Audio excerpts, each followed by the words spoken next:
All right, so I know folks are trickling in from break, but we're going to go ahead and get started. So I love case studies where we can look at certain sectors and how they deal with compliance issues, plus ease of use, security, of course. I'm really pleased to have Ori Eisen here. He's the CEO of Trusona to talk about the iGaming sector in particular and some of the successes that Trusona has had with clients in this space. So please help me welcome Ori Eisen.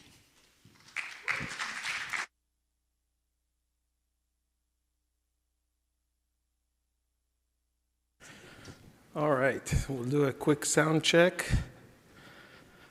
Thank you, AV guys. I assume you guys can hear me okay in the back? Very good. I decided to start my talk today with a moment of silence. Crazy things are happening all around us. We're all lucky to be here today, enjoy the amazing weather here in Carlsbad. Others in the world are not so lucky. I'm just going to have a moment of silence and then I'll begin so I can be true to who I am.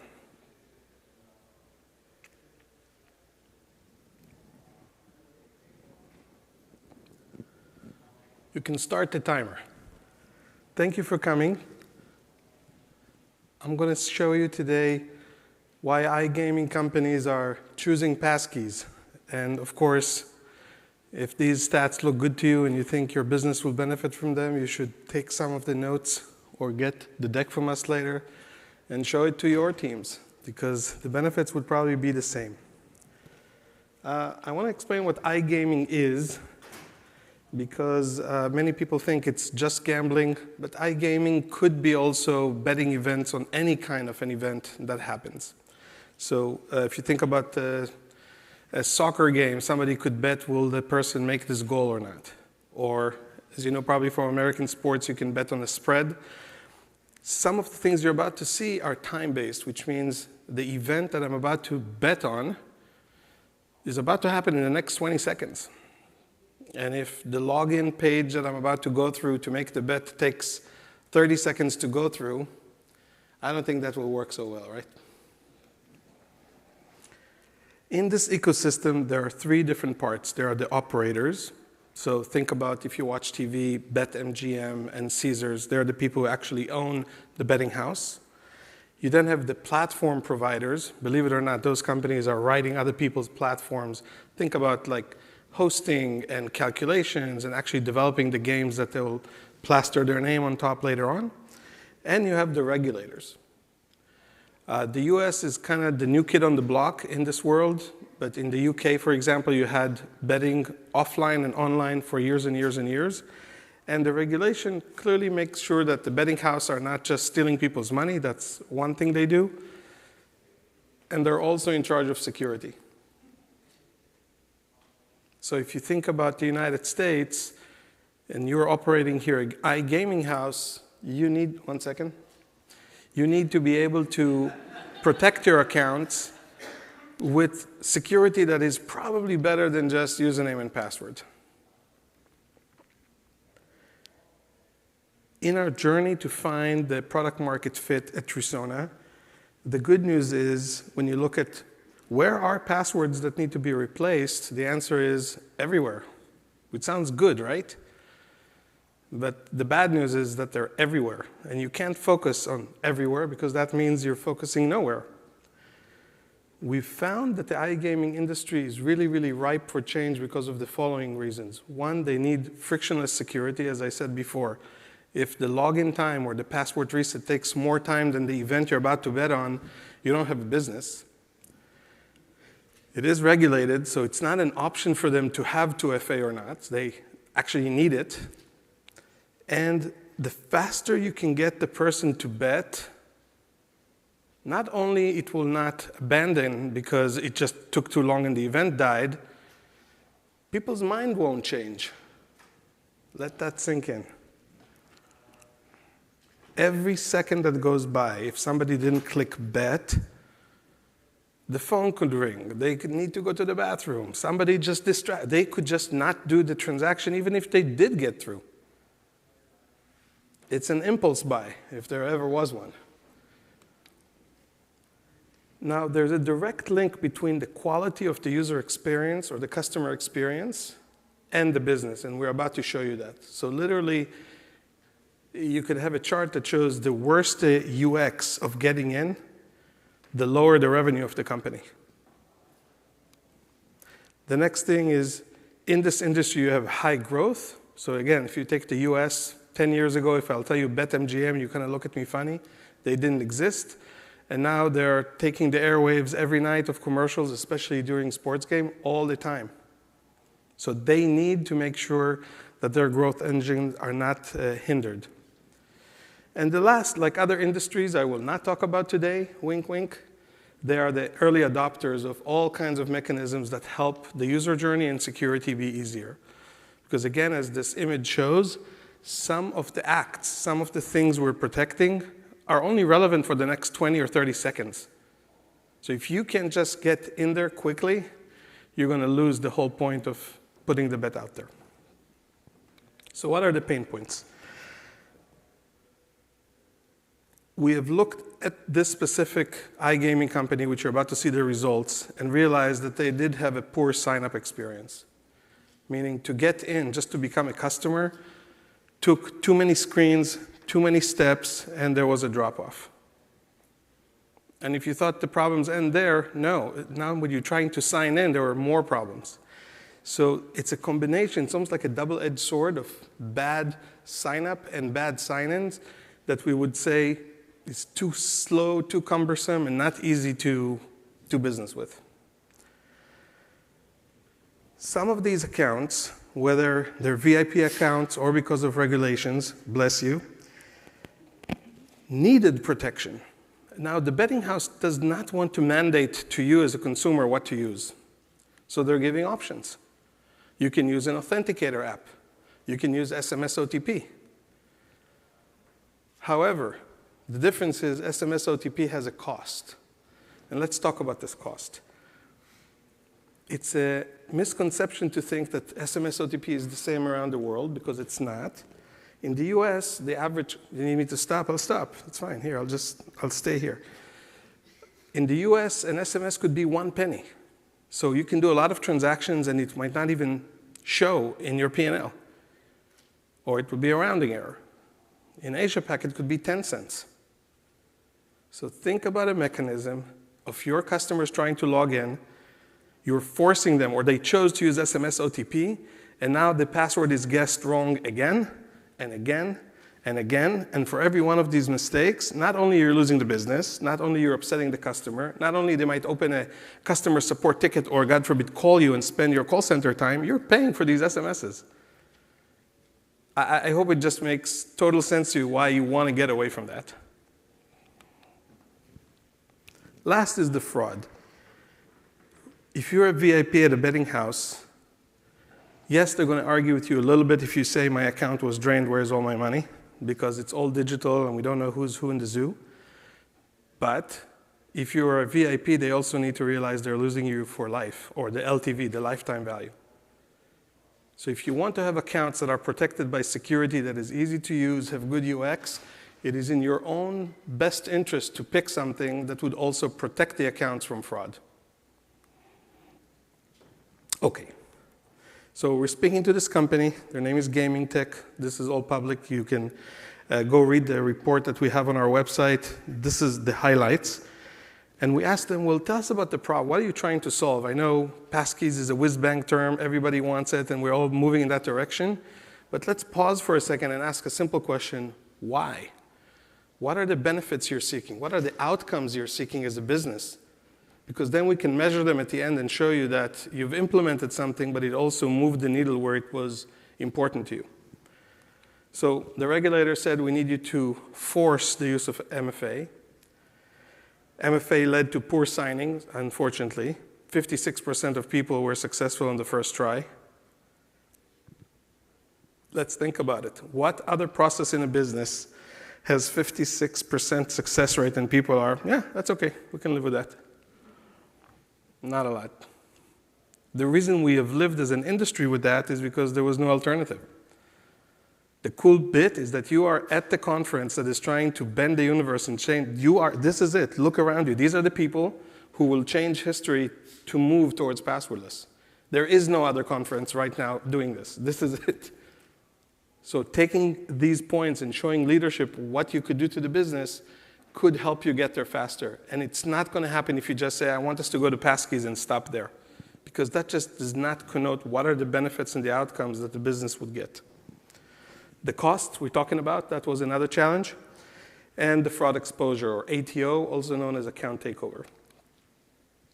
From the CEO, you can see UX and CX was a key part because they realized the moment they added 2FA, all kinds of bad things started manifesting themselves. Okay, so the objective was, can we find a way by implementing Passkeys, note I didn't say how we implemented it, I'll go into that, that will make it easier to use, faster, lower our cost, be resistant to phishing. Phishing is a direct result of ATOs and account takeover, right, if I give you my credentials. And also quick to deploy. Nobody wants to get into an implementation process that would take months and months and months. So, Passkeys to the rescue. In phase 1, this company said, hold on a minute. I buy the benefits. I see what Passkeys could do for me. But if I just implemented that as it ought to be, what I will never know is how would it compare directly to other 2FA methods? Let's say that differently. The first factor is username and password. That's the 1FA. And because that sucks, it's a technical term, look it up, we have 2FA. But 2FA comes in so many different flavors. It could be an email OTP, right? An email code you get. It could be an Authenticator app that will give you a 6-digit code. It could be an SMS OTP that is sent to you. There are different ways to add that second factor. So up until now, this business could measure the drop-off points, like how much worse the login becomes when you add any one of those second factors, because username and password was, part and parcel of doing business with them. But you're telling me you're going to take out username and password and only use Passkeys, so that will never give me an apples-to-apples comparison to the rest of the crew. Do you see that? So what the CEO said, I buy your value proposition. I love it. One day I'll get there. But do you mind if we do an experiment? Let's add Passkeys as a second factor first. Meaning, yes, they will still need to know the username and password. And instead of sending an SMS OTP that costs me money, we will use biometrics. Make sense? Watch these results. In phase 2, they'll get to the promised land. When you use username and password, and then just use Passkeys as a second factor, you get 100% login success. Because we're discounting all the username and password failures because you didn't even get to the second factor. But once you know your username and password, you're at 100% success rate. We have an internal battle at Trusona to say that it's 99 with a lot of nines. No, we don't. This is the second time we did this because the CEO also did not believe the results. So I can tell you 99.9 if it makes you feel better, but those are not the numbers. 92% is the next best alternative, guys, which is email OTP. In the paper, you can see all the other guys. They're just worse. So you're gaining 8% of business or an ability to conduct a transaction right there. What about the speed? Remember how we said if somebody is about to make a shot, you need to get in there quickly, not a minute later. You have 40% faster logins with this technology. Now, it's not exactly true, so I'm going to be very, very precise. Remember how I said in this phase 1, there's still username and password? And then we just replaced the second factor with the whiz-bang Passkeys? But if this company now moves to phase 2 and just do Passkeys, the time that was spent on username and password is going to go away, right? Because you're just going to use your biometrics. So when you see 14 seconds up there, that includes typing of username and password. You take that out, and you know what you're left with? 2 or 3 seconds, if that, down from 32.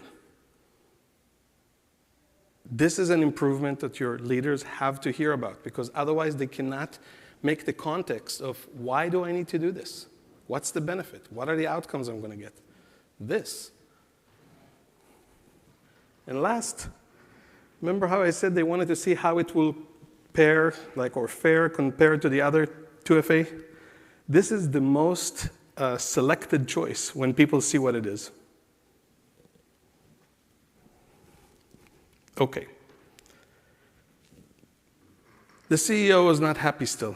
He's a tough guy to please, and we love that, because then he will be our biggest champion, which he is now. He said to me, I don't really care about the tens of thousands of users who comes here once a quarter to make one bet. Yeah, I love all my customers, but I really want to ask my VIPs, how did you like this experience? Because they are the people who are keeping the lights on, right? Guys, over 90% said, we love this experience. And that's it. You can't argue with that. If they had an NPS score, it would be very high. And the joke is, of the 7 people who didn't say I love it, that gave it a worse score, they said, well, what's going on here? They said, why are you letting us use this amazing technology after username and password? Don't you see that you don't need username and password anymore? Even the users understood that this is silly. As you can see, Sapar says the future, Trusona will help us lead the market with solutions that allow you to just easily get in. They are now fully bought in, and I'm sad as an entrepreneur that it took us 9 more months to get to them adopting it as it should be. But the flip side is, they now know there's no, I wonder what would have happened if. They've done it. They've taken the longer, shorter road, if you know what I mean. And we now have this case study that you don't have to do this to see what would happen. Okay. Here, a little bit more details. Remember how I said email OTP is the best next thing? You have 94% with SMS, 97% with Authenticator, and Google at 100. Then you see the time. Trusona was the fastest. After that, 17 seconds, 23, and 30. And the adoption. Look at that. 3,300 customers just chose it without being primed, without being begged or given any kind of coupon or incentive, just because of the user experience. It's just easier for them, better for them, nothing to remember, nothing to type. And I hope in the future when they just do Passkeys, it will even be better. Okay, almost done. What did we learn? We in FIDO land and in Passkeys land and at Authenticate are so close to the subject that it's hard for us to see it from someone else's viewpoint. The website owners want to do everything in a progressive way. They don't want to just jump in there. So don't force them. And don't force your company to. Just take it at the pace it needs to be, but start. Because otherwise, you'll never get there. The second is you need to do device compatibility check. And sorry about the image disturbing the K there. Why? Because not every browser is ready for Passkeys. For example, I use sometimes the Firefox browser, not a good friend of Passkeys yet. So you can't say to the user, OK, if you don't have Passkeys, I can't let you in. You have to have some algorithmic work, some if-then statements to give them another path. And you know what? If email OTP is the way to let them in this time, it's fine. But you have to adjust to the customers who are using you in order to give them all the options and the best options that their device is capable of. So graceful handling is important. And last, we could go and change the homepage and either introduce Passkeys or force Passkeys. That is an option, depending on the business. But another thing we found, especially in this POC, is just by adding it to the account settings as another option, without doing anything, people will start adopting it that way. Because we found for sure that if you try to upgrade them during the login, it might not be the best time. You can read more about this from the FIDO research paperwork. But where to begin is also very important. So we're sharing that with you. Here's some high-level stats. We've reduced their SMS OTP 50% right off the bat because people just didn't want to use it or didn't need to use it. The signups went up and the speed of signing 4 times. First time signing success went from 59% to 100. And you probably know by now, Passkeys is phishing resistant. So if you call a user and say, hey, what's your credentials? Say, I don't know. I'm using my Face ID and Touch ID. I have nothing to give you. Just before I wrap, we'll leave 1 minute or 2 for questions, but these are the business values, and I urge you to talk to your leadership about the benefits and the outcomes, and not just about the technology, as a way to start a project. And call us, even if we don't get an SOW, we don't do a deal with you, it's fine. We can share the knowledge, so all boats rise on the tide. I'm going to pause here and see if you have any questions in the 3 minutes left. Oh my God, not everybody at once. Okay, sir, let's start with you. Just 1 sec for the mic.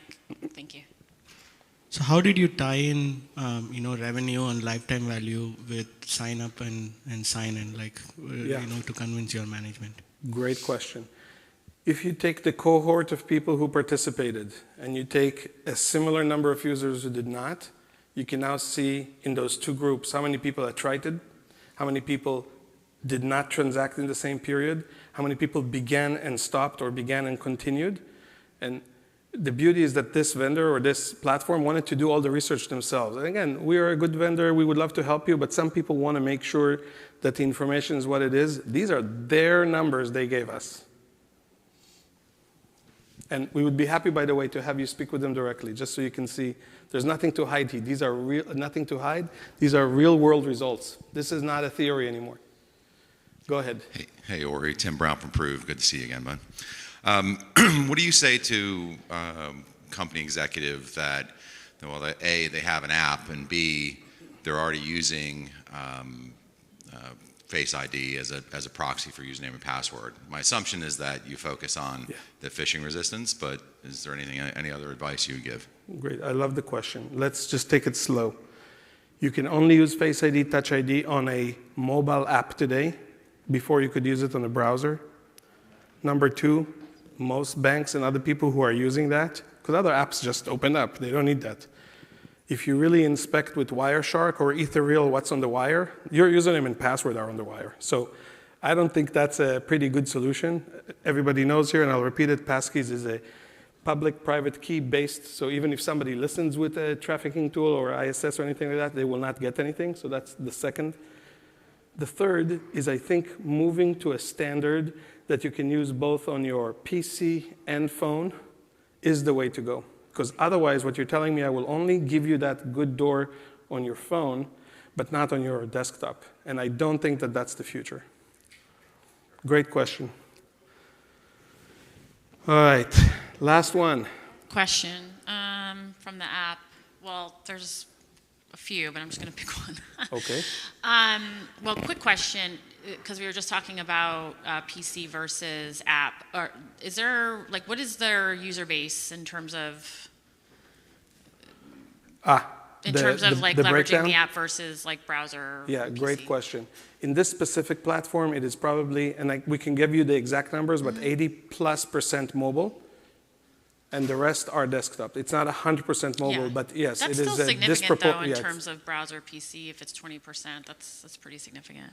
Yeah, and if you think about FanDuel and those kind of guys, most of their activity is a second screen activity, which is you're watching the game and your phone is here. Yeah. It is not really based on desktop usage, even though you could, but that's not the main use case.